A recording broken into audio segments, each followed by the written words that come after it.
Wow মাশাআল্লাহ। আজকে আমি বানাবো গোটা মসুরের খিচুড়ি।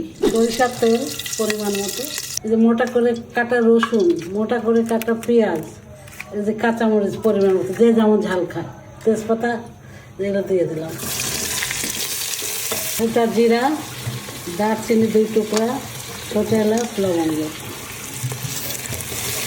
লবণ, হলুদ, গোটা মসুর,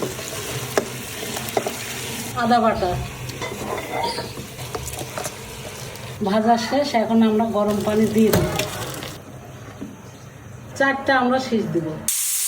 20 মিনিট রেস্টে থাকার পর এখন আমরা ঢাকনাটা খুলে দেই কি অবস্থা। এই যে ওয়াও মাশাআল্লাহ, খুব সুন্দর ঘ্রাণ বের হচ্ছে। নেড়ে দেবো। এখন আম্মু দিয়ে দিচ্ছে জম্পেশের ঘি, চম্পেশের প্রিমিয়াম ঘি, নির্ভেজাল।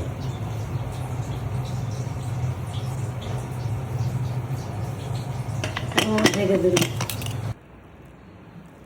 ঘি আর মসুরের খিচুড়ি যাকে বলে, তারপর এইভাবে মাখা মাখা মাখা।